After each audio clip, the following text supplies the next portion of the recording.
on TSN 1050.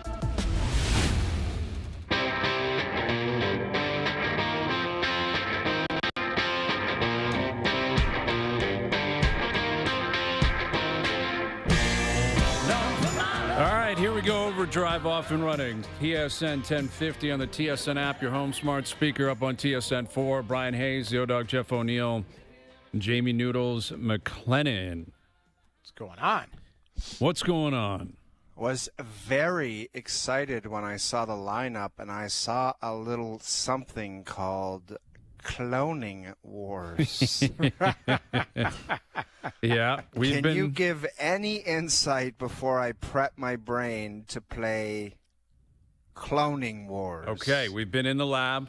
Doogie and myself have been in the lab. We've been trying to cook up some Tom Brady-like bits here that we can apply to the show because we were talking about Brady, right? Cloning his dog.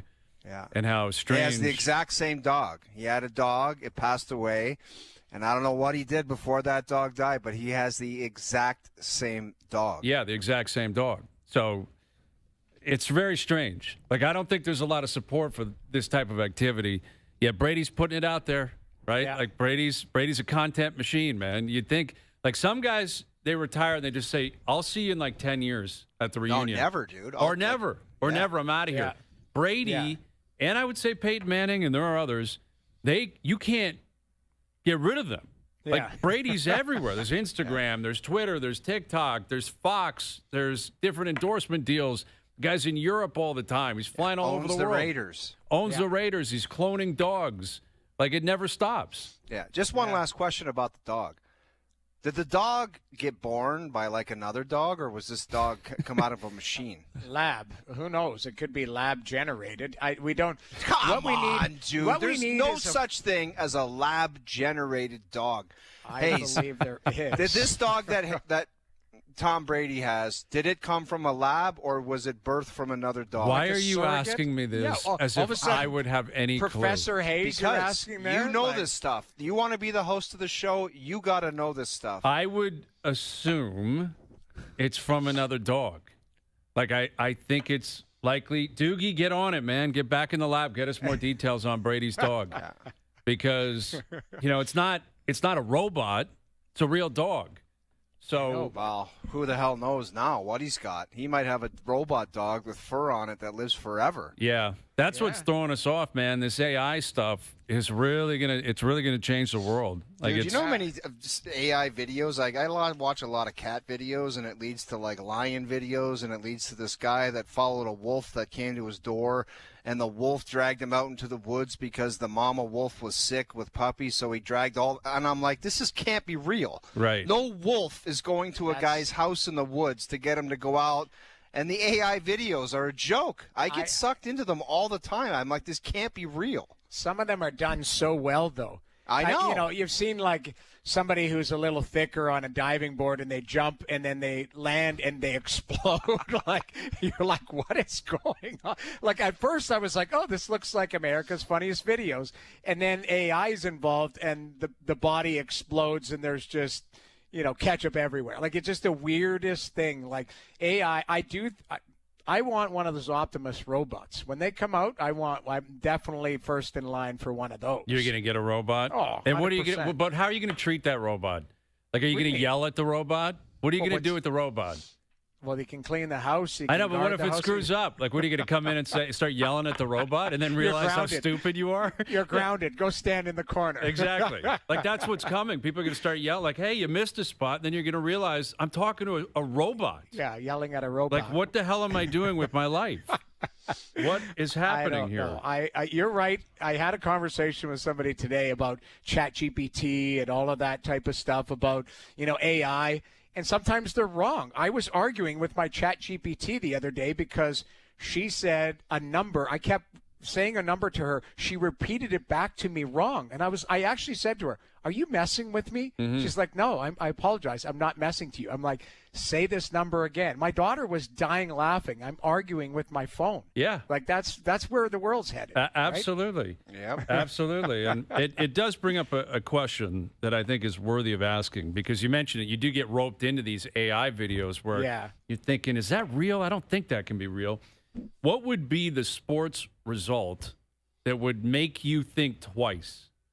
Like, what would happen in sports where you'd say... Like a sports video? Well, let's throw this out. The Leafs win the Cup. You watch a video, the Leafs win the Cup. Are you going to sit there and say... That's AI generated. That could be AI. I don't know. Is that AI or is that real? Dude, of course that's the video. It's been since 1967. Would you watch an AI-generated Leafs Cup run? Like, it's totally bogus and fake, but they Joe play... from the Bridgewood. Dude, sure. I Joe would from watch the a Bridgewood. whole I would watch an AI-generated face-off series on a parade, the players taking the cup to different parties. All AI. AI. I'm worried that's what's coming, is that, like, someone's going to get so desperate with their fandom, whether it's the Leafs or anyone else, Cleveland Browns, could be anyone, where someone's just going to say, I don't think it's going to happen for real. I'm paying the $29.99 or whatever it is, $100, a subscription. You know, everything costs insane money these days to subscribe. But how much would you pay for the subscription to the Maple Leaf Dynasty AI version? Three cups in a row. 3 cups in a row, every game. But, like, that's the thing. Where does it start? Start at the playoffs? Like, here's like something crazy. Like because it's recent, grind. It goes through everything. Yes. Injuries, trades. Here's something crazy, comebacks, though. Bobby Bond type stuff. Because it's recent, let me get crazy here. What if we see it all the time with movies. What if there was an AI alternate ending to the World Series? And you could, as a Blue Jays fan, you could pay $29.99 to have it go. Alejandro Kirk hit a dinger instead of his bat breaking into a double play. Yep. And you could experience at parties, all of it. That one's a little bit too raw. I think it's too fresh. Saw it. Yeah, it's too fresh now. But it is actually topical. Because you're talking, okay, well, you could have a Leaf run, all of that. What I'm saying right now, because it's November, so the Leafs, you'd have to wait. What we just experienced on the weekend, would you pay $29.99 for an alternate ending to what you watched on Sunday or Saturday? I would happily pay a lot more money to be able to witness them winning, and experience that and cover that. That's an interesting thing too. Like, how much would you? What's the price? Where you say, well, that's crazy now. Now we're getting silly here. $99.99. It's too. I mean, people pay. I think I paid $69.99 to watch that YouTuber fight, like Tyson or somebody, wasn't it? Like, wasn't it Paul? Jake Paul. Yeah. I think I paid like $69.99 to watch that fabricated fight. I paid to see McGregor fight Mayweather, and that was a terrible fight. Terrible. Yeah. You're right. I mean, I've spent dumber money. Think about how much money you spend that's just stupid that you'll never use. Like, I actually bought a T-shirt at Jay's, like Dodgers cheap World Series. And I'm like, I know. I left the store, I'm like, I'll never wear that. It's never sitting. I will what are you never going to do? wear Wear it that. to a barbecue, and someone's going to look at it and be like, "Oh, there's a baseball guy." Exactly. You got to wear it on like next Monday. It's probably tight as hell. Oh, it's brutal, dude. Because it's a cotton bad fit. I know exactly boxy, the fit. It's brutal. Yeah. It's brutal because I overthought it.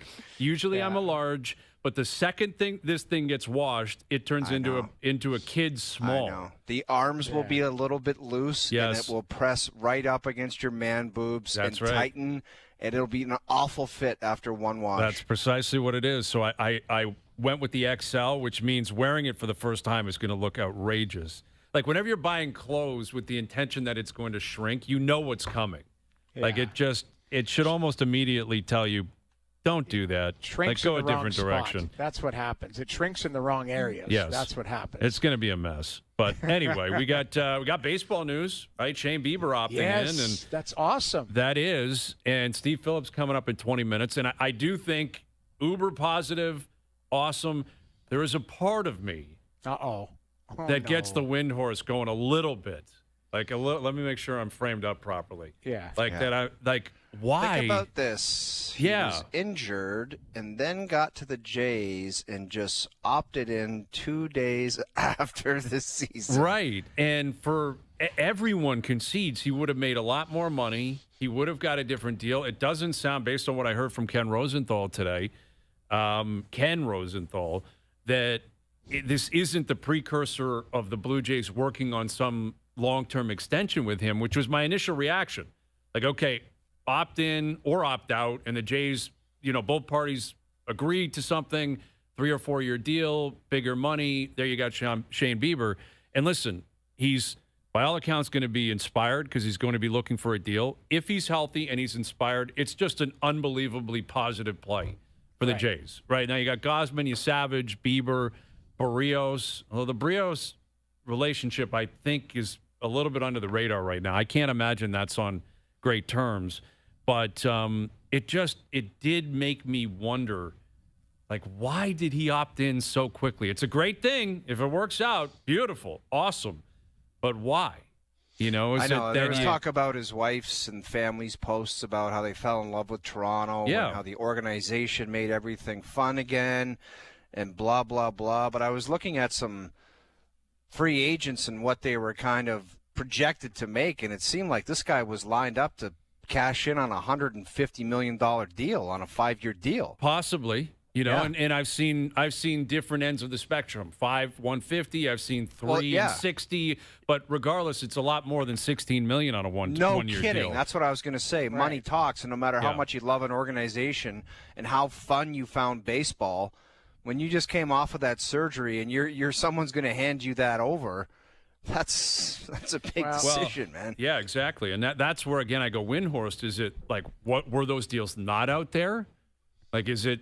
Again, maybe it's the cynic in me because I've been around sports so long, and I want to believe this is because it's being presented as genuine. Yeah, yes, it's being presented as I'm running it back. I'd play for free.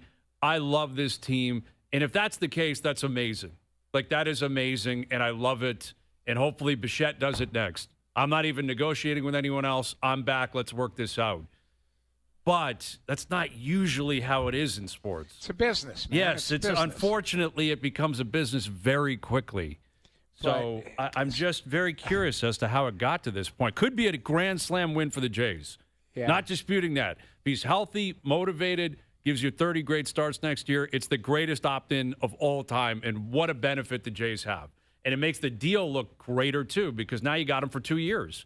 They gave up a really good prospect to get him, but they have this playoff run and all of next year. Great deal in retrospect for the Blue Jays. Right. But the Windhorst, there's an element of Windhorst here. But I get it because you're sitting there going, why so quickly? He could have waited a little bit. Why not get more money, Noodles? Yeah, that's fair. More so, why just not get more money, even from the Jays? I'm going to opt out. I want to come back and maybe a 1-year deal, but I want $20 million. I want $25 million. If you guys like me so much, I don't know. I'm curious how Phillips will answer that. We'll catch up with Steve in about 20 minutes. We'll get his take on that. The Leafs are in action tonight. Utah's in town. Have you heard one person call them Mammoth? No. I watched the broadcast a few times, yes, but it's not really. No one calls them Mammoth. They will be Utah forever. There's never a Mammoth. It's just there's Utah, Edmonton. Exactly. Yeah, you're Utah right. Like versus the Leafs tonight. The Mammoth. Like you're right. Like I don't think anybody has really got that into their vocabulary until you said it. I forgot that that's what their name was. Mm-hmm. You just go by Utah, which is short and sweet. They're a pretty good team. They played last night, so the Leafs should have a marked advantage here tonight based on home ice. They're rested. Utah played last night. The Mammoth played last night. Jamie. And also they went into, was it OT or shootout? Was it OT? I turned it off, but it was, I think they won. Yeah. What's his name? Yeah, Clayton Keller scored he scored an overtime. I watched that goal. Yeah, he went 5-hole. But yeah, so I mean, the Leafs should be ready, but it's not a trap game. But they shouldn't be sleeping on anybody right now with the parity in the league. That's really what we talked about yesterday. And Utah's fast. They can skate. Yeah, they've got skill. They got skill. They got high-end skill that may not be household names. Keller's been around for a while. Schmaltz's been really good. Gunther's really good. Cooley's really good. They've gotten good goaltending, for the most part this year. Utah's off to a really good start. But you're right. The Leafs should be in a position here where you got to take advantage of home ice with them playing last night. Yeah, it's just one of those games with the Leafs. You think that they've won 2 in a row, and you'd think, okay, there's still kind of negative chatter about their starts and their second periods and their overall play. maybe tonight's going to get it together, but it just wouldn't shock me if tonight you're scratching your head more than you have the whole season, because that's just kind of what they do.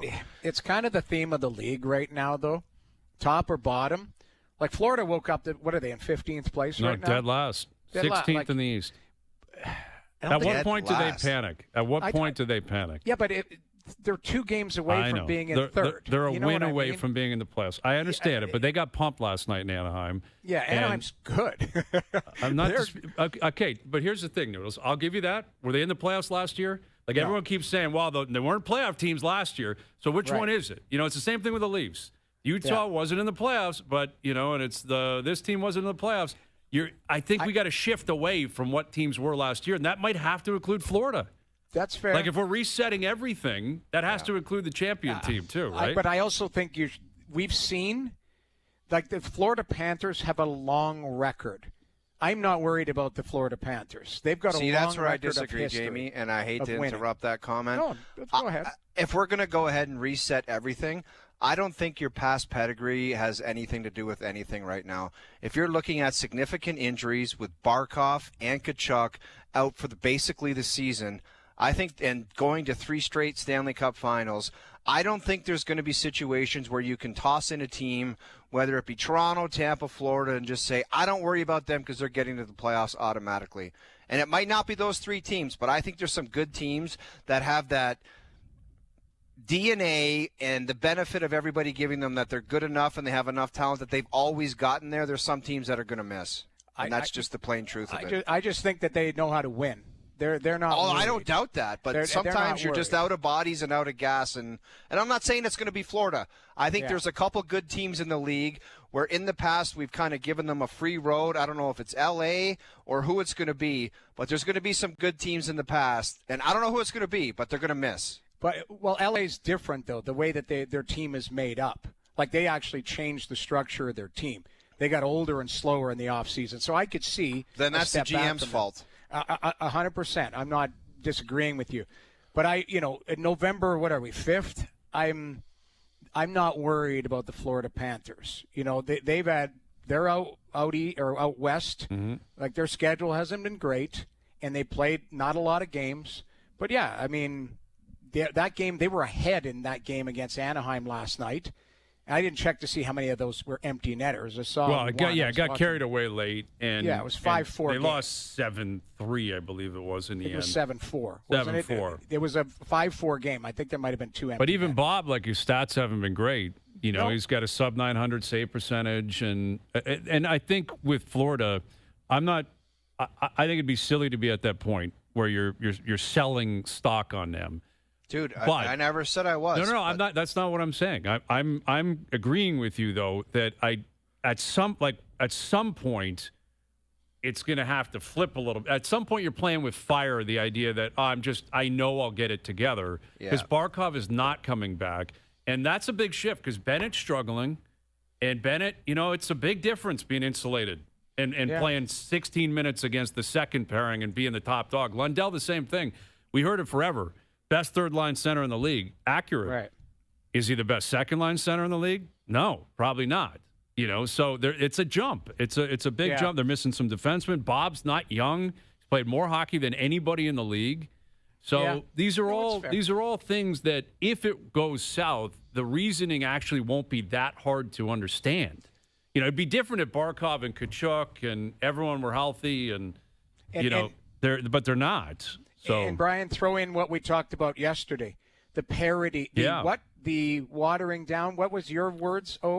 The dilution of the league. Dilution, and yours was watering down, correct? The dilution of the league. I've came with watered down for at least 3 or 4 years. So at least. You're right. Like you look at just the Eastern Atlantic Division, like none of those teams you could say, like Buffalo has to prove it. I'm sorry. They have to go out and prove it for us. Same with Detroit, but Detroit's had a nice start. Mm-hmm. Montreal made the playoffs last year. Yep. Ottawa made the playoffs last year. Tampa made the playoffs like Toronto. Boston has to prove it again. Mm-hmm. But, there's not a team that's rebuilding and giving up. Every general manager in those 8 teams believes that their team can make the playoffs. So you're right, Brian. At what point do you start to go, all right, we're not going to just leapfrog 3 or 4 teams that are out, and the dust will settle and they'll just slide to the bottom. So there is going to be the squashing up.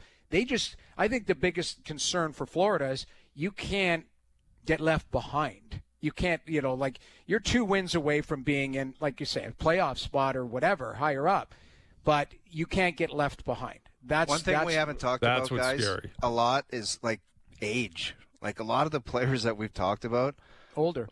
They're older now, man. Barkov was in the Freddie the Goat draft. Yeah, he's been around a long time, and that's what you're seeing with Montreal. Who's dancing out there? It's Demidov. He's 20. Dude, that guy's my favored player in the league. He is phenomenal. I officially, you guys said you don't ask for stuff anymore. I want a Demidov hoodie. I want a Demidov hoodie, an XL Demidov hoodie with Demidov on the front because he's a stud. He is so good with the puck, man. He makes those plays in the power play where he's got a slam dunk. Watch this play. He's got a slam dunk, and then he gives it to somebody else for the slam dunk. It's just incredible. That's Kucherov-type stuff right there. It's just awesome to watch.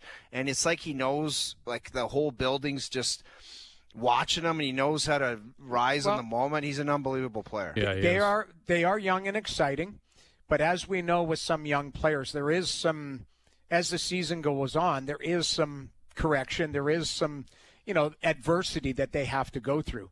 Montreal looks like they're real. And what I mean, I'm respectfully saying that. I'm not taking a shot. They made the playoffs last year. They look like they're real. Their goaltending is held up. Their star players are taking another step. Slavkovsky, that top line is really good. But, it's when I look at this Atlantic, everyone's going to be lumped up. And to your point, Florida's 500 and they're 8th spot. On paper, by 1 point. Buffalo's got them by 1 point. Games are even. But let's see what this looks like 10 games from now, because it might not look different. It might just look, kind of the same, a little bit of jockeying here or there. I don't see one, like we talked about the other day, one person running away with it or one person completely bottoming out, unless there's more injuries involved, like you talked about. And you make a great point. Barkov and Tkachuk, those aren't third and fourth line. These are major pieces that they are missing, and they played a lot of hockey. So it's a fair point. I'm still not worried about them, but might be got my attention. I think that's the way to put it. And I would think Paul Maurice is probably sitting there saying, this could be concerning too. If you're on the team, you're playing with a ton of house money. And it's an obvious crutch that they have, but that crutch will not recover anytime soon. Like Tkachuk will likely return in January, but that's still, 20, 25 games away, I think, before he plays. Maybe more. Yeah. And who knows what he looks like when he returns. Barkov's not playing. So everything's out of whack. Those are 2 monsters, monsters. You take them off any team, and then you parlay what O was saying, a year older, more hockey than anyone's ever played. The starting line where the cup hangover is real. I'm sure it is, and I can only imagine 2 straight cups. So like Florida, they're not 3 straight cup finals. You're right, but 2 straight wins. Yet it is so condensed, and the thing is with the modern game. Like I was thinking more about the watered down stuff last night. What makes Montreal again kind of stick out right now is they're run and gun, they're fun, they're fast. They play fast. But in this era, especially in the regular season, everyone's kind of trying to play the same game, right? There's no more intimidation. There's no more physicality fights. There's no more you go into a building and it's impossible to win there. You can't rely on a goaltender to just based on the nature of the game and the puck movement now. Like a guy just is not going to stand on his head every single night. You need tandems. You need depth. You need speed. Everyone's trying to fly through the neutral zone. There's such a separation between regular season play and playoff play that, a lot of it just looks kind of similar, and it's who's going to be healthy and who's going to get the bounces.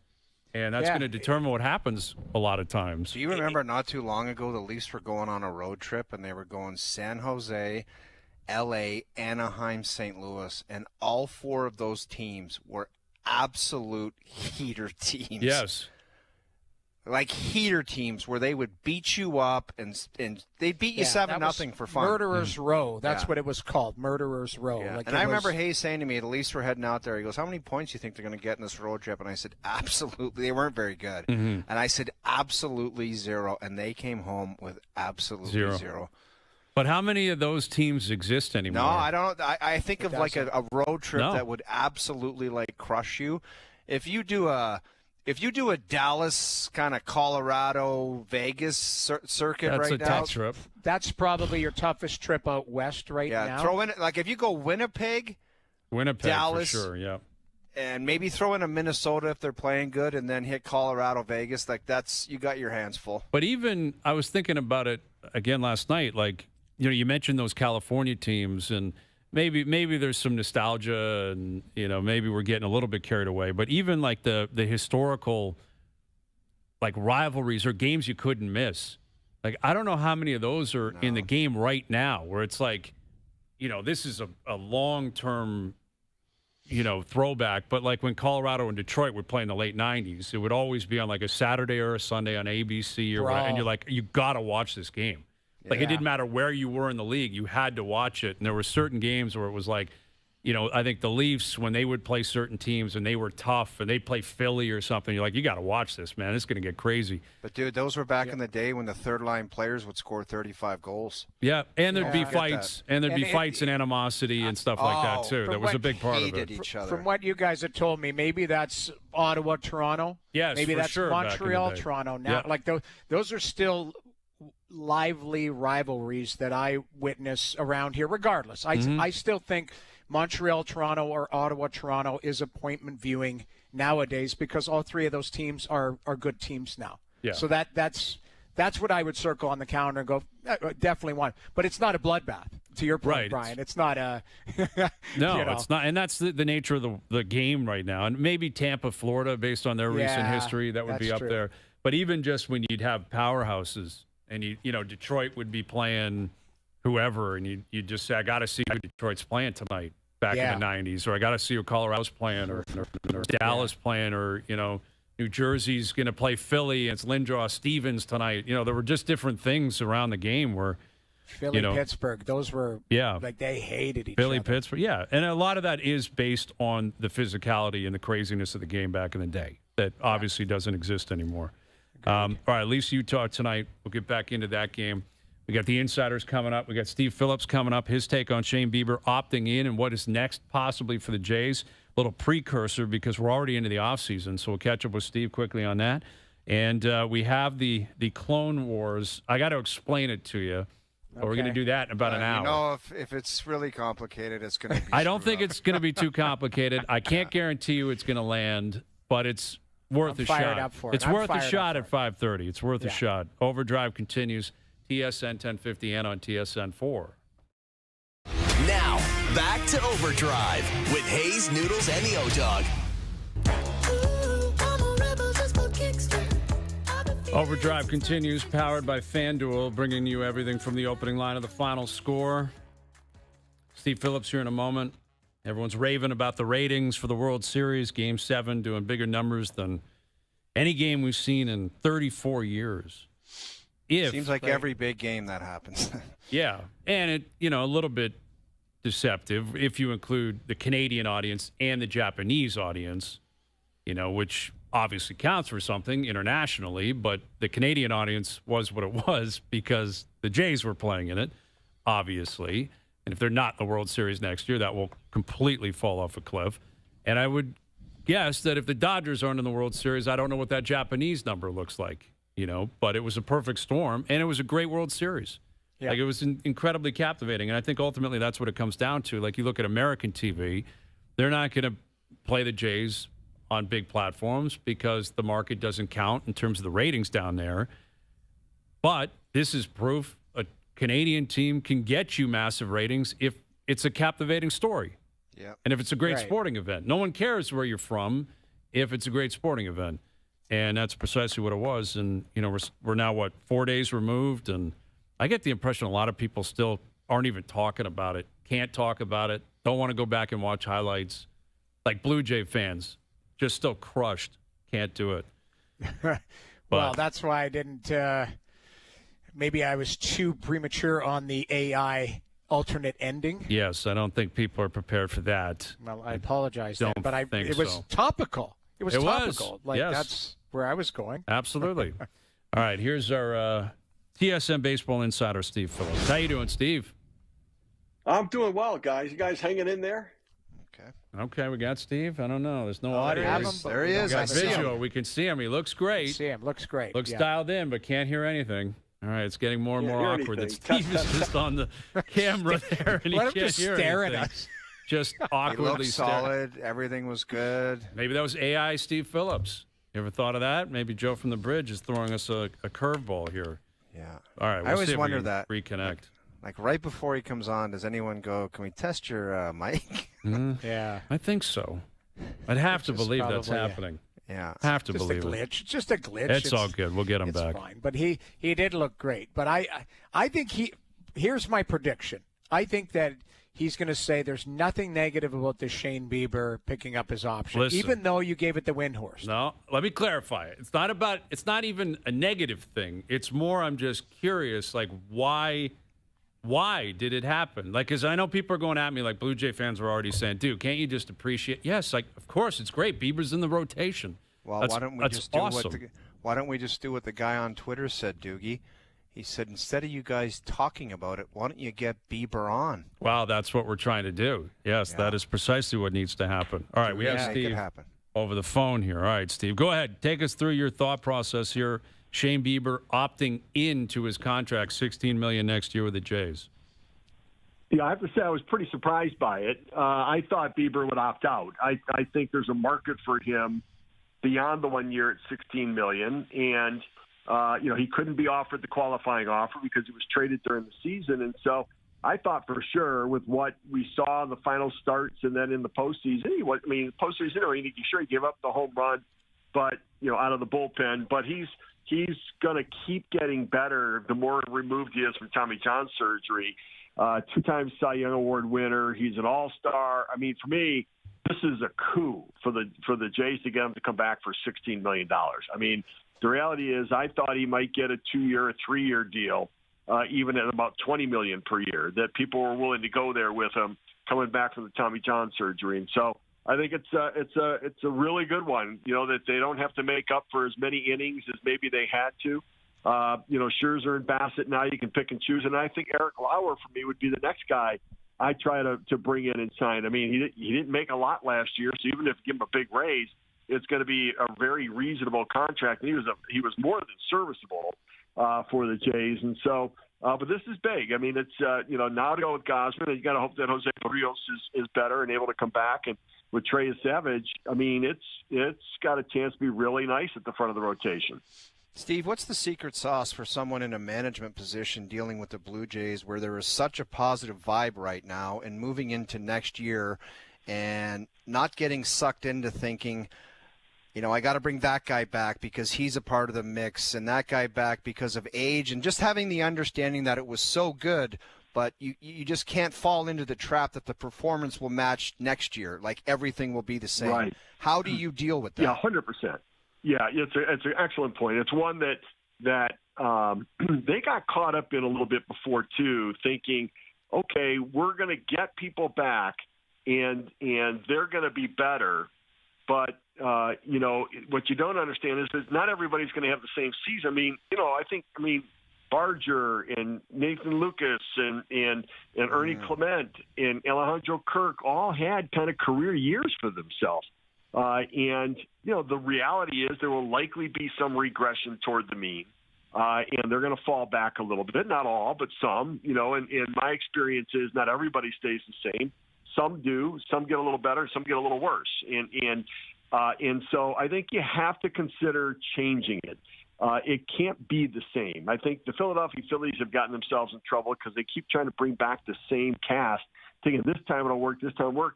And you need to have some new energy. You need to have a new feel. You need to have a new flow to the way things go. And so it's not as simple as let's bring back Bo, let's bring back Bieber, let's get Bassett back in the mix, and let's go try to do it again with the same cast of characters. I think you need to have some freshness and something different about it going into the next year. And so And so, like, I'm cool with Bieber. I think it's a really good one for them. They didn't have him all year, so it's not exactly the same as all season long. You got a guy who really wants to be there, obviously, because I think he could have made more if he'd gone out to free agency. And so, but I do think that you can't get caught up in doing the same thing. I think about Theo Epstein when he was with the Red Sox back in the day. He made some really hard decisions. He traded away Nomar Garciaparra in the year they went to the World Series. He did not bring back Pedro Martinez or Derek Lowe or Johnny Damon. He let them walk. And it was the right move, despite the fact being a really tough thing to do, where I think in the past teams like the San Francisco Giants have said, well, let's bring back the guys who helped us win. Let's reward them.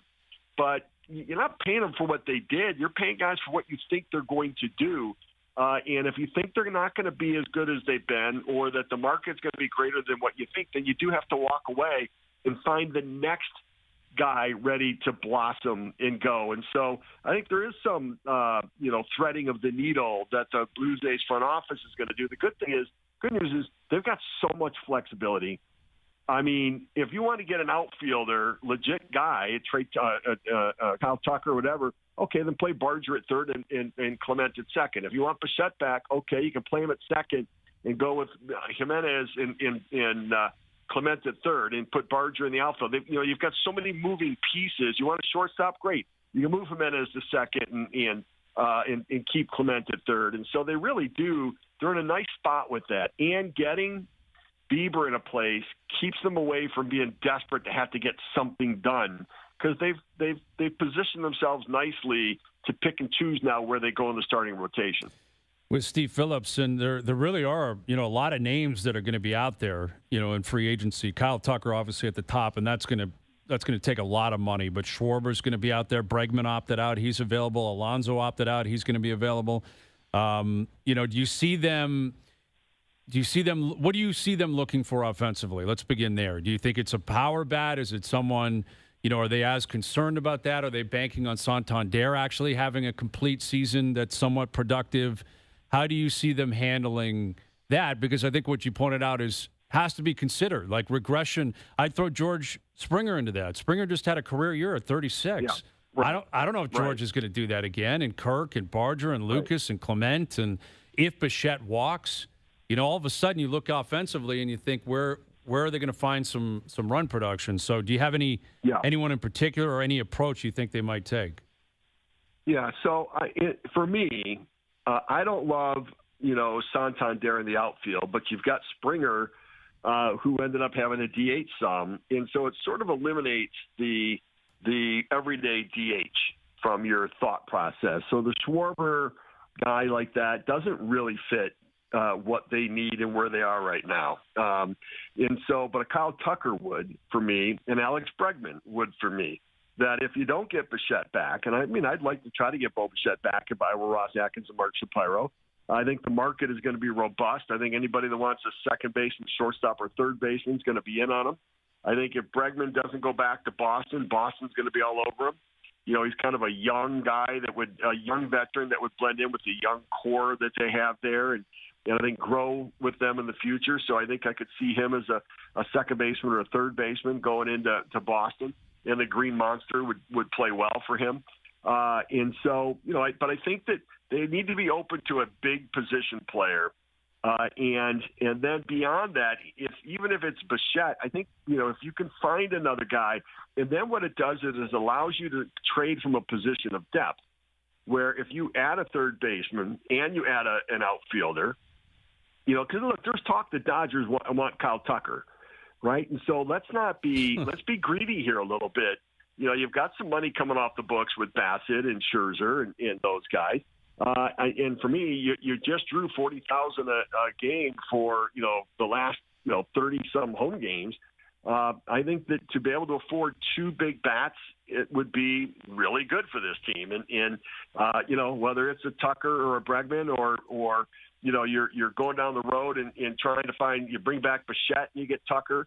I think you have to be an open mind and consider big things right now. And because doing little things is not going to make up for the possible and likely regression of some of the other players on the roster. So, Steve, we were talking about it yesterday and asked this question to the guys. I'll ask it to you. With this long run and what, some of the pieces that are in place, does that make Toronto an attractive place for free agents? We've seen in the past years they've taken big swings at guys, but maybe for a mid-level guy, would they be looking at it and say, you know what, that's a roster I need to be a part of? Or the city was electric, the country, all of that type of stuff. Does that factor into some of the decisions? It does. So when I traded for Mike Piazza, it made us cool. It made us like we were. When I was trying to make trades for guys in the New York Mets, we were on everybody's no trade list. Nobody wanted to come play for us. But when Piazza played for us, it gave us a sense of credibility of like, wow, like he's good playing there. I should really consider that too. And I do think that this run to the World Series and the engagement of the fans and the players' complete buy-in on trying to win for the fan base, and Bieber saying, "No, I'm going to go back there because I really liked it." Bassett and Scherzer crying because they're going to miss, what was just the greatest experience of their careers. I do. I think that this postseason, in the way that the Toronto city and fan base and franchise played, how well the players talk about they're treated and taken care of, really is that is something that other players listen to. And Shane Bieber's wife and other wives and their comments and their posts on Instagram, other wives are watching that, because for many of the players who choose not to go to Toronto, it's more because their wife is like, I don't know, it's a different country. For other wives to share a positive experience goes a long way to other players being open to going to Toronto. Well, we're into the offseason. It comes at you quick, man, and there's going to be a lot more over the next month and a half. So we look forward to catching up with you again down the road. Thanks for doing this, Steve. You got it, guys. No rest for the weary. That's right. With this. It's right back to getting it done. Ross Atkins headed to Las Vegas for the general managers meetings and ready to start building it up the roster again for next year. Can't wait. It'll be great. Thanks, Steve. You got it. Thanks, guys. Steve Phillips, our TSN baseball insider. And Vegas meetings, surprising. I love that. Yeah. Never in Cincinnati. Just couldn't find enough hotels in Cincinnati. Let's go to Vegas. Fire up the private bird to Cincy for Yeah. the GM meetings. Beautiful in November. Beautiful in November. Let's listen. The Bieber story is it kind of shocked the world. I think everyone was shocked when they heard that last night. But now you got Gausman, you Savage, Bieber, Barrios. We'll see what else they do. I think you bring up a really good point, Like, you can't get caught up in the emotions of Scherzer, you got to come back. And Bassett, we got to have you. And, we got to do what we can to keep these guys. And I know this player is going to hit 30 home runs next year because he was great. That doesn't work that way. Like, what we've learned over the last 12 months is, as much as the 74-win team shocked you, then they came back the next year and won 94 games. Predicting what's going to happen in the future is very difficult to do. True. I'm not suggesting they're going to win 74 games next year, but it's not a lock they win 94. Where you can really get sucked into the trap, Hayes, is when you actually, if you win it. I've seen so many contracts following the National Hockey League the most, where a team can win and then it's like you fall in love. There's a 4-year deal for you, and you hate that deal in November of the following year. Yeah. November. Yep. Because there's just nothing left. There's nothing there. And you fell in love with what you did and the players' contributions, thinking that you're going to do it for 3 more years, and you hate the contract by November. It's tough. It's tough to be ruthless like that. Like Scherzer came out and said after, he's like, I just don't think. And what I took it as when he said, I just don't think I've thrown my last pitch, I took that as I want to come back here and try this again. Where if you're the Jays, you got to look at it and say, Mad Max, blah, blah, blah. Like, just you're not doing it. You're not doing it here. So Would you be? But you want him at no price. It doesn't matter the price. No, I don't. The money doesn't. Don't disrespect. I don't. The money doesn't matter though. Like, they have a budget. If they pay him $5 million, $10 million, $15 million. If he's in it for the money though, then they'll probably test him on that. Like, you really want to come back? We have this for you. He's going to get something. He's Max Scherzer. He's 41 years old. He's not playing for pennies, I don't think. But they may test that. Like this year, they had to pay him to come up. Right. Now you really want to come back? All right, we can keep you, but we don't have. They're not paying him $15 million. I can guarantee you that. No, like that's not going to happen clearly.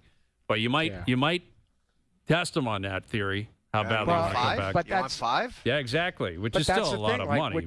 Would you take him at 5? Like I feel like I would. I don't know. Like you're just like done with him. Like it's just one more year where he's got to get through a full season, and that's not going to happen. And that's true. I mean, he's the conundrum because Bassett too, man. Like, and Bassett what has as well. Bassett got left in the tank? I don't know. Is he a starter anymore? Is he a fifth starter? Exactly. Is he a bullpen guy? I kind of liked him in that kind of middle relief type situation, but maybe there's a better guy out there, somebody that's 25 years old. Ideally, that could be the case. That could be the case. Yeah. All right, Leafs in action tonight. Some Leafs news coming up. We'll tell you about that next. Now, back to OverDrive with Hayes, Noodles, and the O-Dog. All right, so the Leafs are in action tonight, and Easton Cowan will not be in the lineup because he has been assigned to the Toronto Marlies. And Scott Laughton has been activated from the IR. Got bodies, place man. for him to, they had to get rid of a body, and that is the place for him to go and play and develop, Hayes. But don't kid yourself, that's a devastating blow to the kid. Because it seems like the kid that was dominating like that and is a first-round pick, you make hay in the NHL and you're playing in the NHL. That seems like the next spot for you.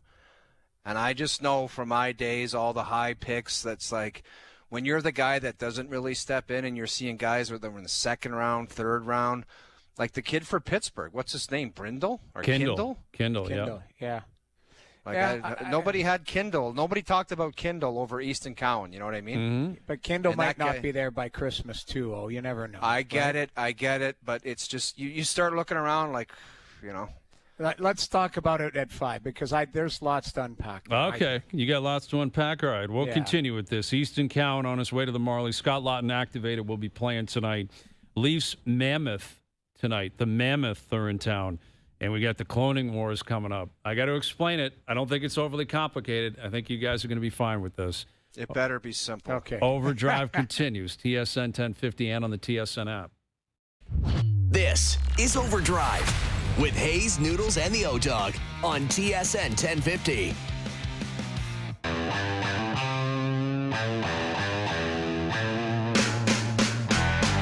Hour 2 OverDrive continues, powered by FanDuel, bringing you everything from the opening line to the final score.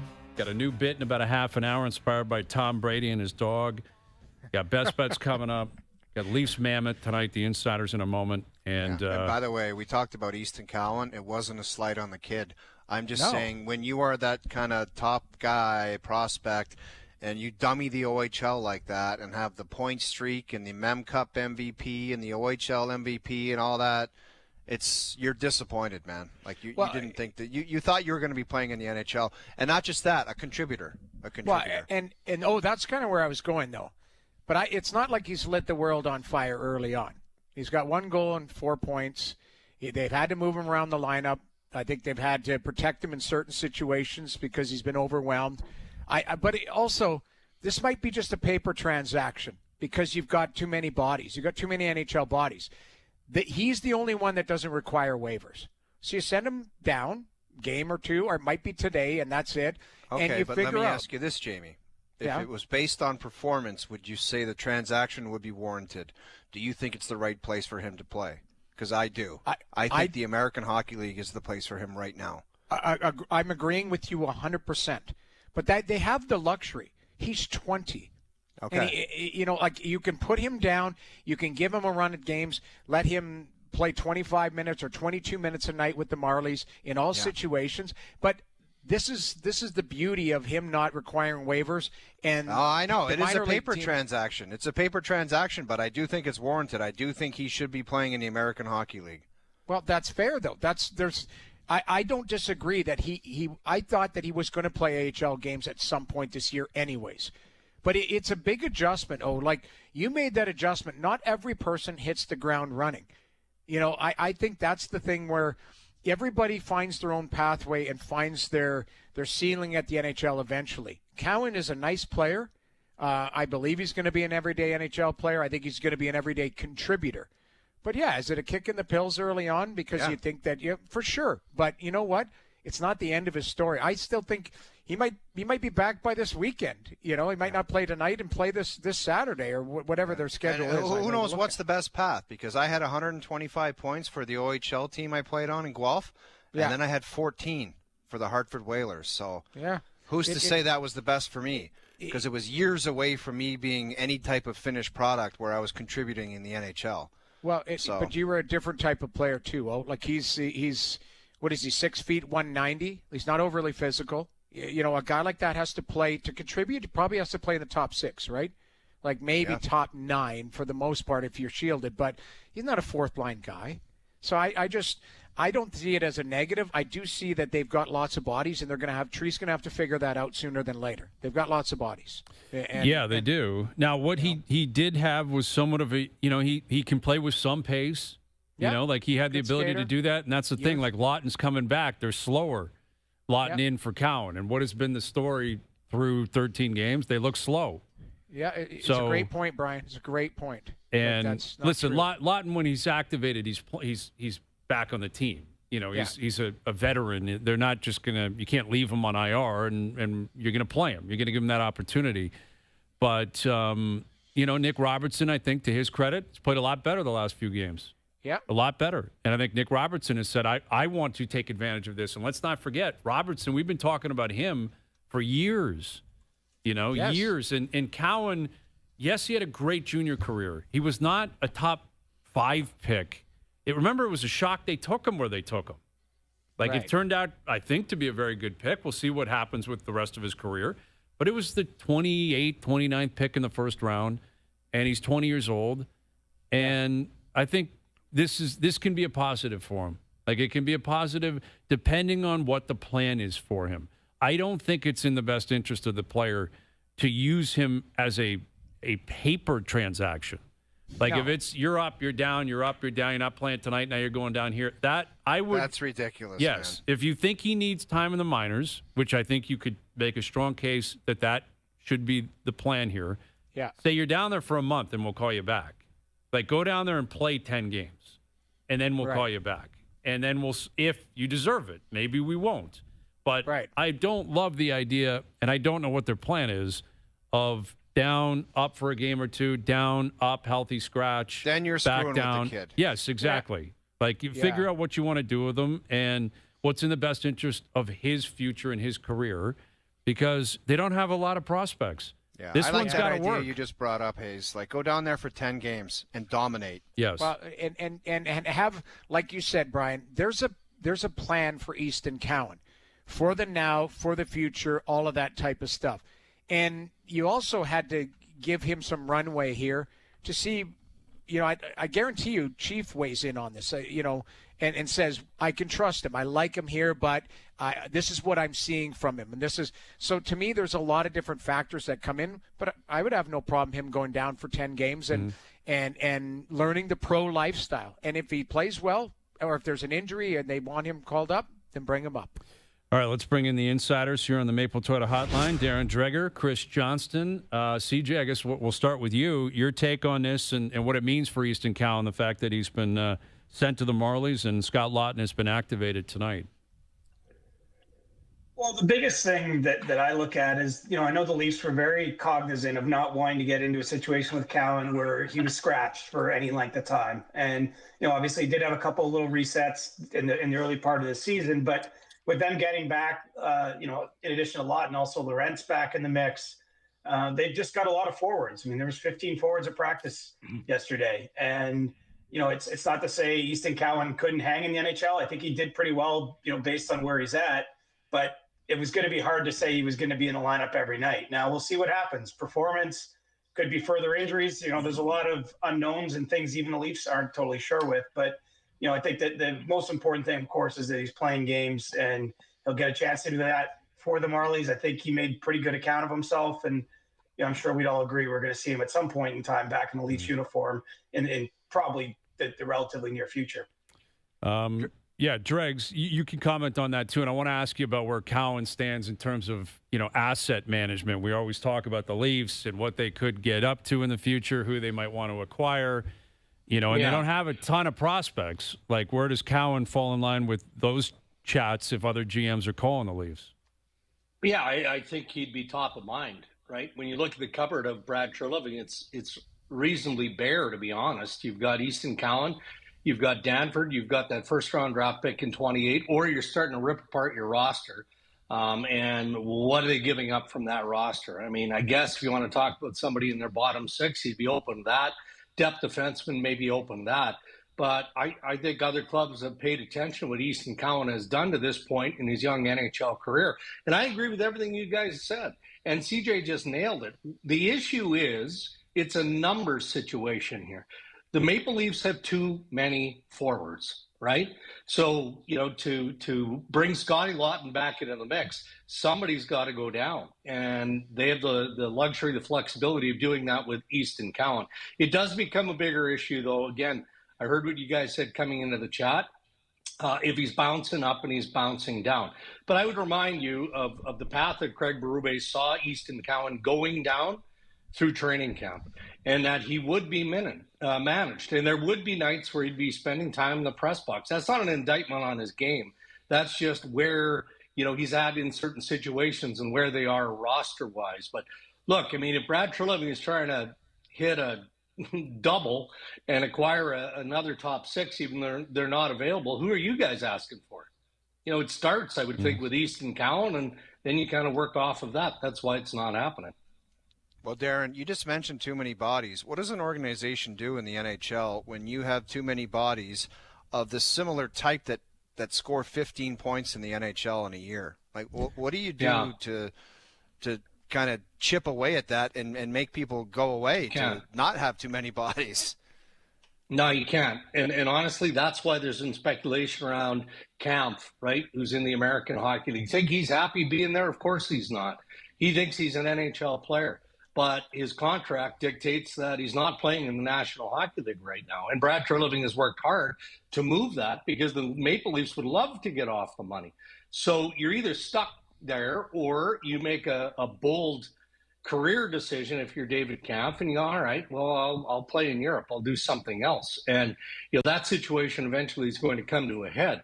But every conversation you have with general managers, Tree included, sure, there are pieces that they could move, but they got to take a contract coming back because most clubs are in a similar predicament here. And guys aren't peddling off decent young players that just haven't quite made it there. No, they're trying to move out their bad contracts.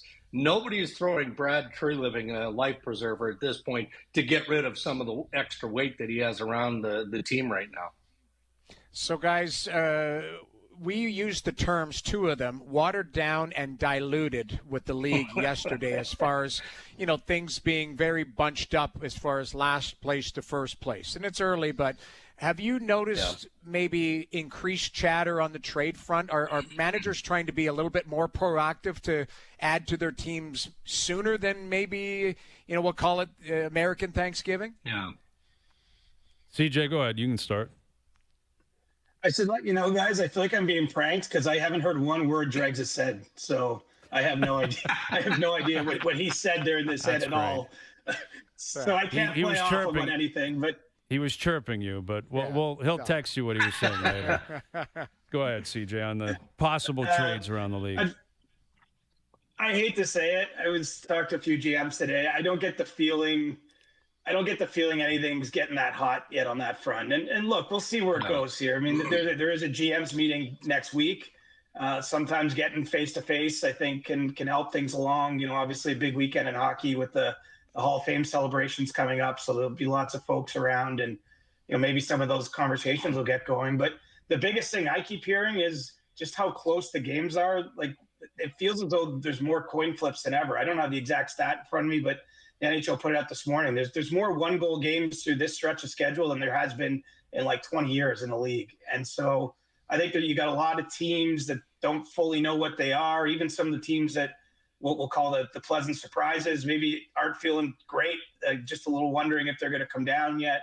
So it's been a strange start to the calendar. There's only a couple teams, a team like the Flames that are obviously, already well behind the pack, but there's not too many teams that have sunk to the bottom yet. So I just think that things need to sort themselves out a bit more before the trade market really gets heated up. Well, one name that's coming up, and it came up in our group chat earlier today, is Steven Stamkos. And his play, man, he's got, 3 points on the season? Two goals, 1 assist. Yep. 2 goals, 1 assist. Big goal last night. Big goal last night. Big goal, but they've played 15 games. He's making, $7-8 million, and he's got a couple years left after this. Dregs, is it possible they have to move him? Can they move him? What happens with Steven Stamkos in Nashville? Is it possible? Sure. Just given the pedigree and the history of Steven Stamkos, if you're grading him, or you're grading the lack of success that he's had with the Nashville Predators since jumping over there from the Tampa Bay Lightning, then that's a tougher sell. You'd have to believe in the game that Steven Stamkos has, or that you think he still has, to take on the weight of that contract. And I mean, the term is fine, right? I think you could live with the term.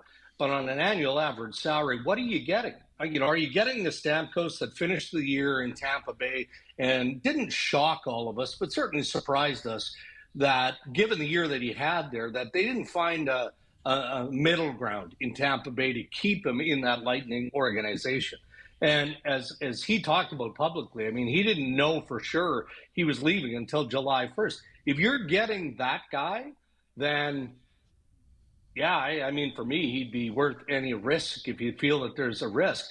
But this is also a family thing too, right? And CJ and Pierre and I have talked about this internally in our insider group chat. Just the fact that, when players go to Nashville, they love it, right? Mm-hmm. I mean, aside from the hockey, and they're not getting the results that they're expecting, all of that.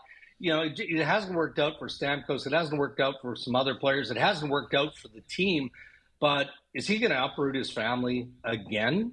So anything is possible. Anything is possible. Is it likely? It doesn't feel likely, unless Stamkos goes, I'm not finishing my career this way. This is not the way I'm going out. And he takes control. And nobody has any evidence that that's going to happen anytime soon. Right. It's still very early, and Nashville's a lot of these teams we're talking about. They're 2 points out of a playoff spot, and I'm sure Stamkos would like to be a part of the reason why they can get there. But you mentioned what's going on throughout the league, CJ, and I think you look at the East, and I'll pose you a question. We can all go around the table and answer it. What is, in your opinion, more likely to continue? The Montreal Canadiens continuing to be the pace car in the East, or being, hovering around the top of the East, or the Florida Panthers being at the bottom of the East? I mean, I don't think Florida's staying at the bottom of the East, but I don't say that because I'm down on the first premise that you threw out there. I mean, I think Montreal is going to be, to me, they're squarely in the playoff positioning, and I could see them, pushing even to be at the top of the Atlantic Division, but I still have a hard time believing Florida isn't going to turn it on at some point. I know it gets early late sometimes for NHL teams, but it's just, we've seen enough of that group, and even with the injuries they're dealing with and the key people that aren't going to be available still yet for some time, I think that they're going to turn it around. So I'd say the more likely for me is that Florida surges back up into playoff position. But that being said, I'm certainly not low on the Canadiens this year. Yeah. They deserve a lot of credit. But Dregs, I mean, Paul Maurice pretty well. He's not a guy I don't think to panic, but Barkov's not coming back. Kachuk's likely a couple months away. They're an old team that's played a lot of hockey. Yeah. What's your read on the Panthers and how they might react to this? Yeah, I tend to agree with what Chris just said. I do feel like Florida is going to claw its way back into the middle of the pack. I do think that they're a playoff team. They've earned that level of respect. Challenges that they face, I mean, they are significant. There's no doubt about that. But I feel like there's enough there, and maybe Billy Zito does do something, but no different than any other club. Again, we look at Toronto and how hot or cold the Maple Leafs, mostly cold, to be frank, have been to this point of the season. You look around the National Hockey League, you wonder about what Washington is going to do with the loss of Pierre-Luc Dubois. Like, my point is, there's so many general managers around the NHL that are desperate. They're eager to improve, and they don't have the capability to do that. And I don't think that Bill Zito is in a position of panic by any stretch of the imagination. But if he gets the sense that this team needs an injection, or better yet, he gets a message from Paul Maurice, we need player X. He'd be a perfect fit here. Then Zito is going to find a way to get that done. So when we see that trade, then I think we can look at the Florida Panthers as being, if not poised to make a big jump, at least feeling the pressure of what they're not doing to that point in the season. Mm-hmm. Man, I was talking to someone today about it, and like Zadorov went after Schaefer. I loved the Islanders' response. Like Anders Lee got in there. I didn't see who the other guy was, but they pounced, and we were wondering about that today. Like with Schaefer being who he is and how important he is, he's been hit a couple of times. We talked about Cowan, and there was some disappointment in this marketplace when Cowan got hit a couple of times earlier in this year, and there wasn't much of a response. The protection of young players, star players. Are there enough heavyweights in the league to go find one? Do you think, the Islanders might end up doing that, Dregs? Do you think they could look at that and say, we got to find someone here that's just going to send out a vibe? Like, you can't have a guy like Zadorov trying to go at him like that. What do you see the Islanders doing with Schaefer and the protection of him, maybe into the future? Yeah. Are those players available? Sure. Are you going to have to overpay at this point in the season if you feel it's a strong need? Yes, no doubt about that. I like the response. The response we've seen from the New York Islanders, I'm fine with it. So I wouldn't waste too big of an asset in trying to acquire more of that. Because, look, I got lots of time for Ryan Reeves and the type of hockey player that he's been. I appreciated why Brad Treliving brought him in when he did to keep the flies off Matthews and company. You got to be able to play. You got to be able to play every single night. And if that's not the case, then how is that helping Matthew Schaefer or helping the guys that are going to have to police? I think they've done an okay job. I do. Mm-hmm. I think guys are just taking their licks on this kid because he's that good. And maybe eventually that too kind of fades away. Yeah, that definitely could be the case. And again, I like the response too, but he is something special. Yeah. And we're talking about Demidov and Jack guy got into a fight. Who was that with last night? Was it Delorier he fought last night? That was a big tilt, tough man. One. Tilt. That was big tilt. But, all right, we'll see where it goes here, boys. We always appreciate you doing this. CJ, my understanding is you heard Dregs there the last couple of answers. That's always a positive. We'll make sure that happens next time. Let's just say that his first two better have been better than those, what I did here, so...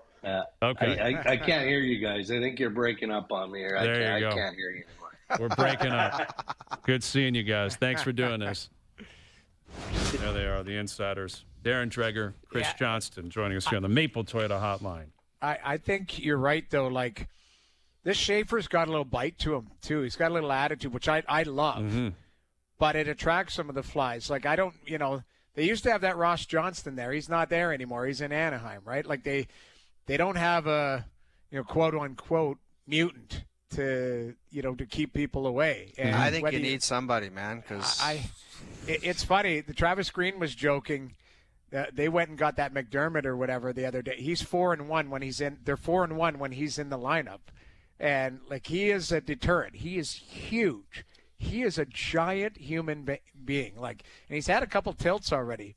But I don't think the league is wired that way anymore, Brian, but I would like to have a guy on my team that does that. Yeah, and like Reeves is in San Jose, kind of doing it for Celebrini and, those guys out there. And I don't know. I think it depends on the team you have. Reeves didn't really fit here as much because they were a good team and they're trying to win.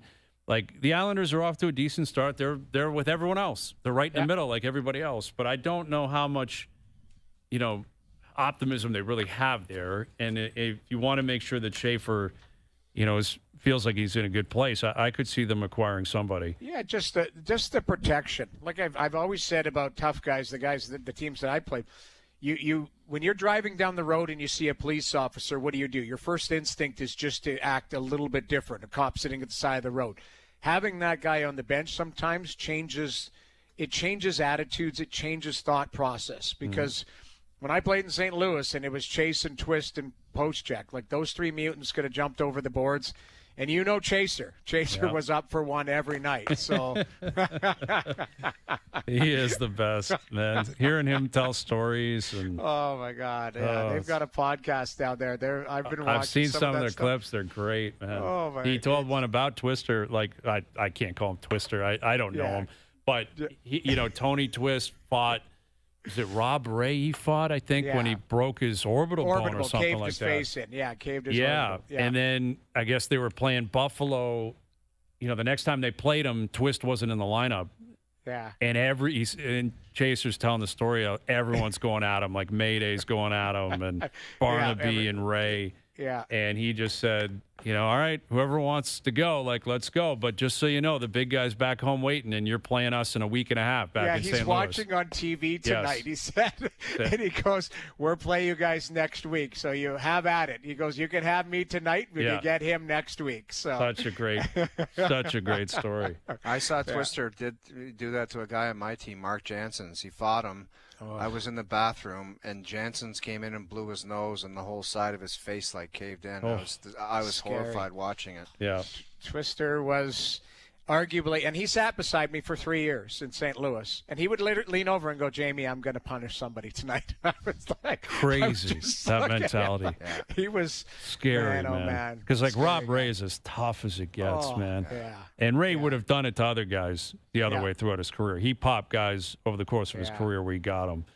But, man, those guys were so tough. Scary, just tough dudes that all ran in the same circle. And liked it, too. That's the thing. They enjoyed it. Like, that was the weird part is they enjoyed, and they were great teammates. Thoroughly enjoyed it. Really enjoyed themselves. You got to be just wired so differently. Just differently. You're so it's just a completely different mentality. Yeah. Who did I see Reeves fight the other day? It was a good scrap, too. Yeah, I saw that. I'm sure we all saw the same fight. He did fight Rempe. It was Rempe. Yeah, it was pretty good tilt. See the I Rangers? don't think Rempe's been back. I think Rempe's been out. I think Rempe got popped in that one. Yeah, I think you're right. It was Rempe. Yeah. He's fought a few times this year. Yeah. But the Rangers skunked again last night. Dude, shut out again. You, man. You want to talk about a team that we talk about guys getting older, like Zibanejad, Panarin, they're not kids anymore. I don't think Panarin's at a point in 6-7 games. I believe that's exactly what it is. The longest streak of his career. Pointless in 6 or 7 games. Yeah, Lafreniere, have you heard his name? No. No, Adam Fox is just nowhere near what he used to be. Dude, that guy's disappeared off the face of the earth, man. He was Norris Trophy, perennial Norris guy, and it's he's just a defenseman out there. Here's a crazy stat for you guys. And I know, listen, they're 1 point out of a wild card spot. But 0-5-1, guess what that is? That's their home record. Right. Can't win at home. Last night was their first regulation loss on the road. They're 6-1-1 on the road. They're 0-5-1 on home ice. It blows my mind. They haven't won a game on home ice yet. Well, and I'd love to see how many goals they've scored at the Garden. I would say 7, maybe less than that. 4, 7. Yeah, maybe you're right. They got shut out. They've been shut out at least 3 times. 4 times. All right, so 2-3 goals. I don't know how many times they've scored. They've given their fans who pay that money 2 or 3 goals at the Garden. 6 games. They probably have 3 goals at home. Yeah, crazy. All right, we're about to get into some craziness here. All right, the Clone Wars lottery is coming up. You have to. It's going to be very simple. Very simple. 5 minutes explanation to start. Very the simple next stuff. It's going to be I think it's going to play really well online. It's going to be really good. So you got to PVR the show. You got to find us on YouTube Live. Every show is on YouTube Live on TSN's YouTube channel. Stream us, podcast us, do whatever you can, and we will explain it. Everyone can play along, but I think the visuals have a chance to pop here, and you guys are going to get some right and some wrong. Okay, right. So I'll explain it. We'll get to it next. Don't sweat the technique. All right, best bets later in the hour. Leafs, Utah tonight. We're talking about this Tom Brady cloning story. And yesterday we promised. We said we got to do something on this tomorrow, on Wednesday. And usually we'd hear from Jerry, we'd get to role play, do some arbitration. We figured we'd mix it up a little bit. So this is the way it's going to work. All right. It's based on this Maple Leaf roster, right, which we have been picking apart and saying they could use this guy or that guy. They could use help, right? They could use some help. So you're going to get one option first. There will be a player, former Leaf. It's always former Leafs and how they played at their best when they were Maple Leafs. And you can either take that first player or you can pass and open up door number 2 and see who's behind door number 2. Okay. All right. I get it. Yep. And so it could be a great choice, could be an awful choice. You may pass on a player and the door opens and it's the greatest Leaf ever, or it could be the worst Leaf ever. Right? There's a gambling element to this when you're talking about cloning. Okay, we're in the cloning lab. You guys get what we're talking about here? I got it. For example, Leo Komarov comes up and you go, I'm going to pass because Darcy Tucker could be behind the next door. Could be Darcy Tucker. It could be Colton Orris behind the door. It could be anybody. You're right. Exactly that. Daniel Winnick. Yeah. Could be Daniel Winnick. Could be anybody. Right? Could be anybody. The greats, the worst, everything in between. I love it. All right? So who wants to start here? Oh, you're awfully quiet. I'm concerned you have no idea what's going on here. I'd like Noodles to go first. Okay, Noodles. I'm going first because I'm fired up about Noodles it. Noodles is going to go first. All right, Joe, throw up door number 1. Let's open up door number 1. Jake Gardner. Yeah. Jake Gardner is available. Noodles.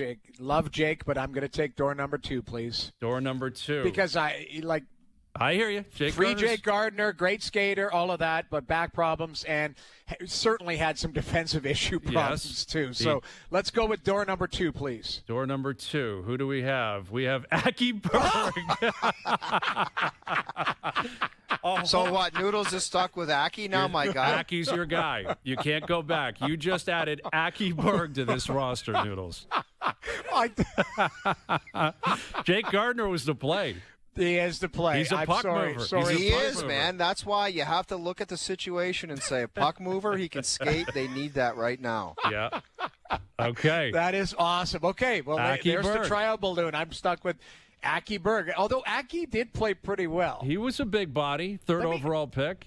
Is Loved this a weird thing? Did he end up in Calgary at some point? I swear to God that guy was at my house in Calgary. Possibly. Finnish guy, right? So probably really close with all the Finnish guys. He ended up in Calgary, but he was the trainer of the World Junior team. He wasn't a player. That's right. Aki Berg was sitting at the island in my house. Okay. I swear in my life. Well, he's on your team now. You've cloned him, and Aki Berg has been joining the 25-26 Leafs. All right. Let's get to the next options here. All right, door number 1, you have your boy Nazem Kadri. Now this is Kadri at his height as a Leaf, right? These are all like their best possible Leaf years. You could go with Kadri and say door number 2 stays shut. You're not going to be a part of this process, or you can gamble and open the door, and it could go any which way. I'm keeping Nazem Kadri in his prime. Yes. What do you think? I'm nuts? Okay. That's a slam dunk. I know you wanted me to have a sniff and see what was in there. Yeah, can I see what was in there? Yes, we can. It was Freddie Gauthier. Let's see. I guarantee you. Oh, no. Doug Gilmour was behind door number 2. Doug Gilmour in 93. That's not fair, man. That's man, oh man. Listen, anyone with half a brain would have taken Naz in his prime, though. Exactly. This guy just had Aki Berg. I thought John Bellicote was behind door number 2. It's your idol, Doug Gilmour, the greatest Leaf of all time in his prime. Yeah. Doug Gilmour could be joining. He could be. Austin Matthews would probably be on the second line if you brought back 93 Dougie. Doug Gilmour in 93, I think Austin Matthews might go to his wing. They might say, you're playing on his wing, man. Dougie had, how many assists like Matt did he Sundin did. That's right. Yeah. That's right. Doug Gilmour playing up the middle of the ice and Austin Matthews on the right side, off wing. Him feeding missiles. Man, that's a mistake. Now, Nas is a great choice. Nas is a very good choice, and I understand why you would take it. All right, Noodles, you're up next here. Let's see. What do we have? Back in the now. Freddie Anderson. Ooh. Freddie Anderson joining the tandem here with Wall out. You probably could use another guy to tandem here with Stolarz. Yeah, I like Freddie a lot. but he's banged up sometimes too, right? Right. Like, that's my only concern. Freddie in his prime still did he get hurt, right? Like he still had some injury issues. I'll take my chance, although I do love Freddie. I do love Freddie, but I'm worried that it's just like it's Peter Ing or somebody, right? Okay. Like I know that, and I love Peter Ing. I know him. Everyone loves personally. Peter Ing. It's Jerry Sparks. Oh, Jerry Sparks. What am I doing here? Garrett Sparks. I've been handed Aki Berg and Jerry Sparks. Yep. I should have just stuck with Frederick Anderson. Freddie's a good goalie. Like I your love GM him capabilities, your GM capabilities are suffering right now. You know what it is? I'm looking at the grass is greener on the other side, and I'm getting stuck in the eye with a poker. Very valid, because it could have been Curtis Joseph. What if that was Belfour? Exactly. Eddie Belfour in 04. Like, that was top-end goaltending. Yeah, and you know what? I should have stuck with Freddie, because in a tandem, I think he'd be fantastic with him and Stolos. I think it would be, too. Like, Freddie, when he was playing, he played a lot of games first couple of years, and he was good, man. Yeah. He was good, and him and Stolos would be a good tandem. All right. Oh, let's see what else we have here. We're in the... Oh, there's Phil. Phil Kessel is at door number 1. Phil Kessel could join the Maple Leafs tonight in his prime. Randy. Good one. Good one, Randy. Good one. Oh, my God. Good one, Craig. Good one. Are you sticking with Phil in his prime, or are you going to open the door and see what else is behind there? You know they what? Could use a Phil right now. Like that, they could use Phil. Phil can fly. He's a right shot, right? He's got a lot of skill. You could. Yeah, but what if nice. Dave Andrechuk is behind there? Well, that's why Rick we play the Vaive. game. It's I'm your call. keeping Phil. Sorry, I'm keeping Phil. I know this is a setup, and I know there's someone else not quality back there. So you can go ahead and show me what's there, but I am keeping Phil for the record. Oh, my God. Gary Roberts. You passed on Dougie Gilmore and Gary Roberts. Those are two of your favorite people in the world. Yes. I know, but I just feel like I've been set up with Phil's 35 goals and winning a couple cups in Pitt. Yeah. That guy set me up. I had 2 real good players on the front end. Yep. You're right. Hayes, you wouldn't have passed on Phil, prime Phil. I wouldn't. Winning cups in Pitt with Geno Malkin as a centerman? I don't think I would have passed on either. Like, I would take prime Nazem Kadri in a heart. How do you know Doug Gilmore's back there? Obviously, you're taking Dougie if you know it. Right. You know, it just worked out this way. Like, why don't we skip the next one? Let's go to the one past the next one here. And Noodles, you can play this one. All right. Let's go back into the cloning lab here. Joe from the Bridge, and if you know where I'm going with this, why don't you fire up Jeff O'Neill in his prime as a Leaf? Dude, Jeff, I knew this in his prime, though? Like, in his prime. Well, so we're talking 41. I would say that. it's prime. It's in my prime. 41 so 41 goals in Carolina. Well, I don't know. Is that the nature of this, or are we talking? Yes, it's prime. The best player, the best Jeff O'Neill. Okay. I'm keeping Jeff O'Neill. I know there's Freddie the Goat back there. I'm keeping Jeff O'Neill because that would look great. You could have the Goat is in the door number 2. Nice into Matthews, into O'Neill on the right side. That is brilliant. That is brilliant. I'm taking it. I would take the O-Dog as well. Okay. I would not pass him. I don't care who's in door number 2. I'm not doing it. Let me see. Geno Malgin. It's Geno Malgin. I swear to God, it's Geno Malgin. It's Jeremy Williams. Oh! Is that the guy? That's the guy that replaced me that John Ferguson Jr. put in. That's so greasy, and that's uncalled for. That was Doogie's call. Game? Well, you were on 19 Snipes, right? Jeremy Williams. My shoulder was blown out. I was supposed to have surgery, but Fergie just said, keep playing. And I'm like, okay, this guy must be a moron. Everyone in the organization knew that I had a torn labrum, and we were out of the playoffs. So then I got to a point where I'm like, screw it, I'm going to keep playing. I'll score 20 goals. Then the very last game of the season, I get scratched for Jeremy Williams. And Jeremy Williams scored. Yeah. Scored a goal. Was your goal. 1 goal. That was your goal to get to 20.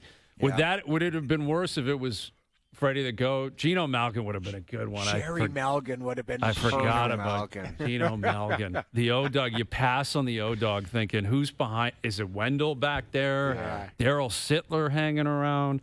Yeah. All right. That's a good one. You kept O, though. You got to keep O. All right, this is yours. Coco. Carlo Koliakovo can be inserted into the lineup tonight for the Leafs. Prime Koliakovo. A healthy Carlo Koliakovo. Oh, my God. He can be playing. You know what we need the video of just for reference?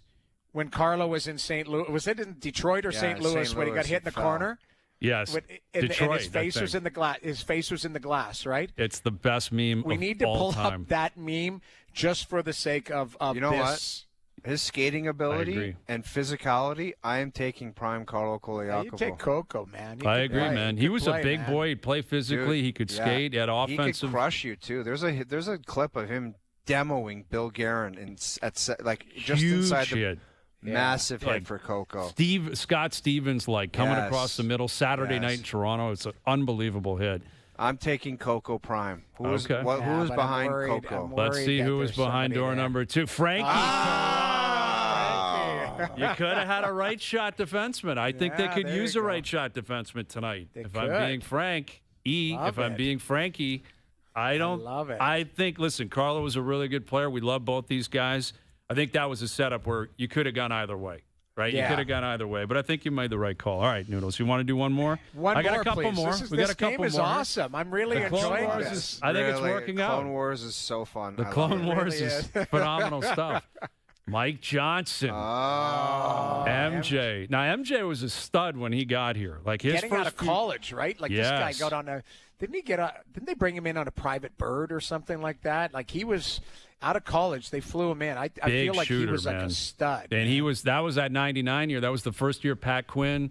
That was Caberlet's rookie year. I believe Johnny was a legit 25-goal man. Yeah. They went to a conference final with Johnny playing big minutes, man. He was a top-line guy. So that's, there's a top 6 forward, Mike Johnson.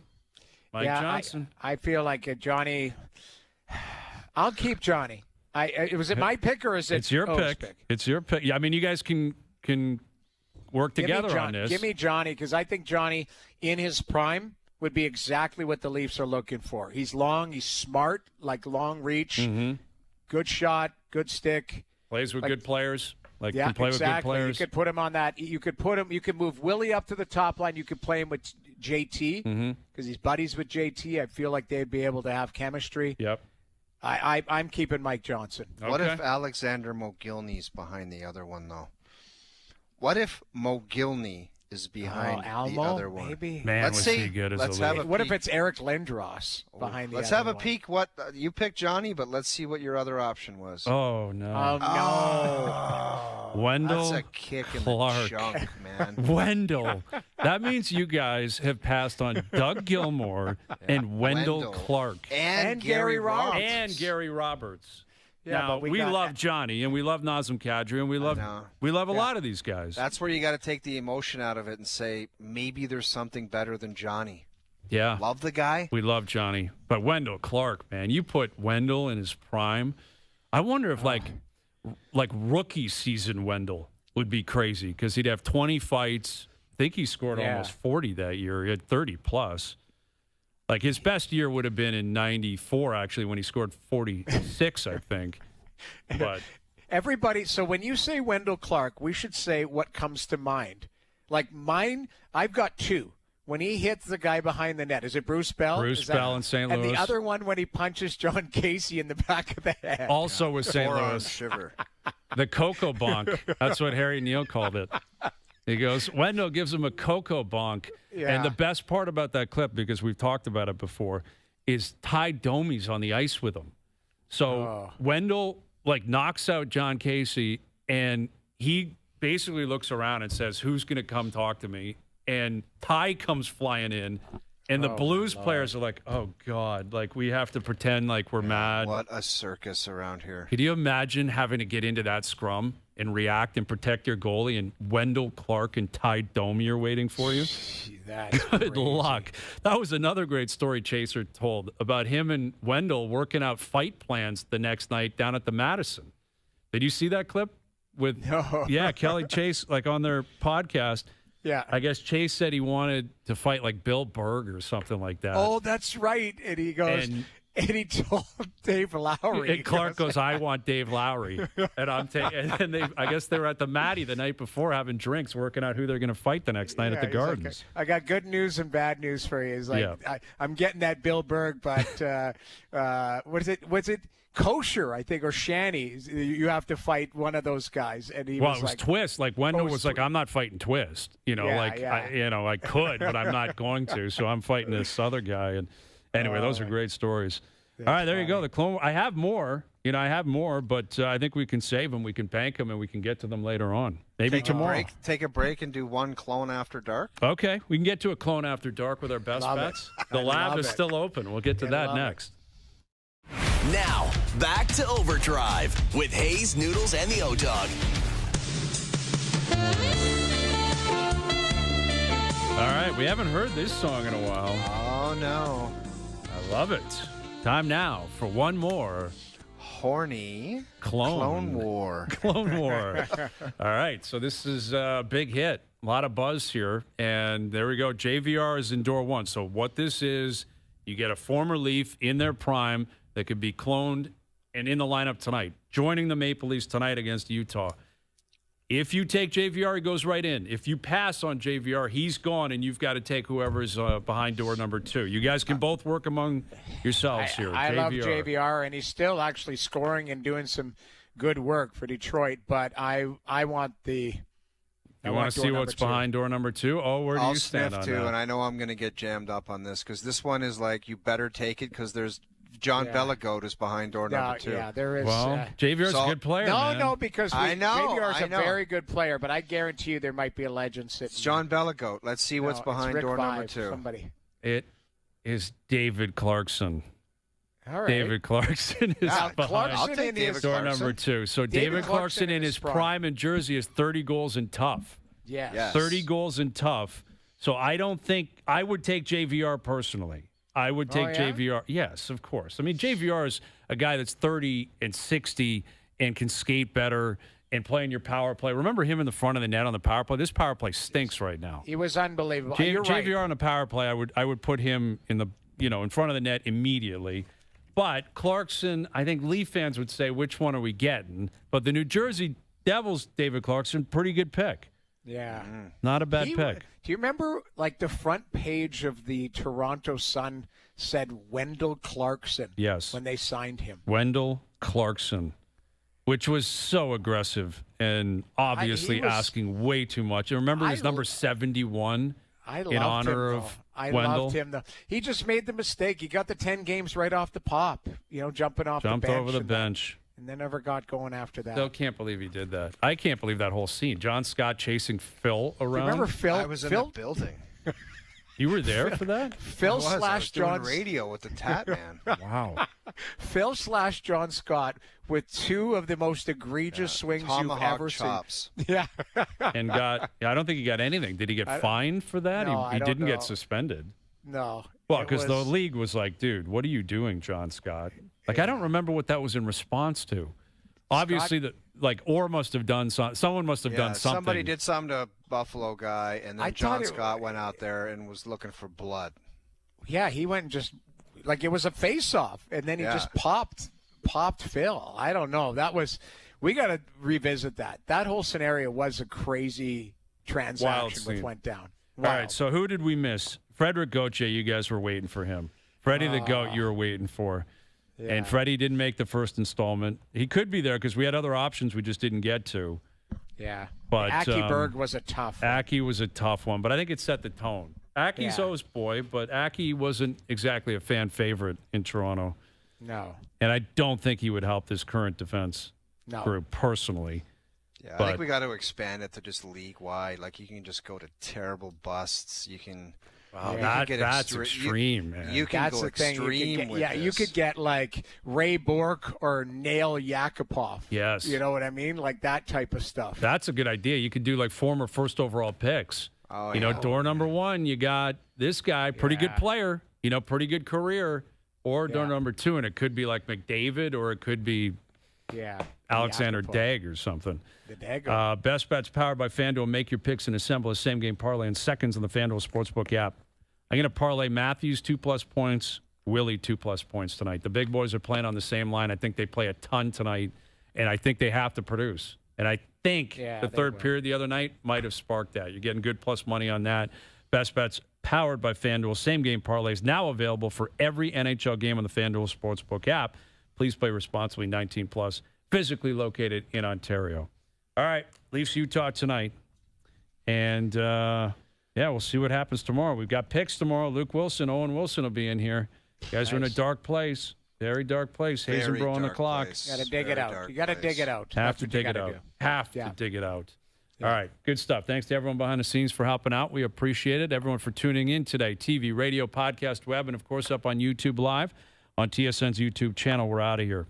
Enjoy your evenings. Enjoy the games tonight. We're back tomorrow at 4 p.m. We'll chat then.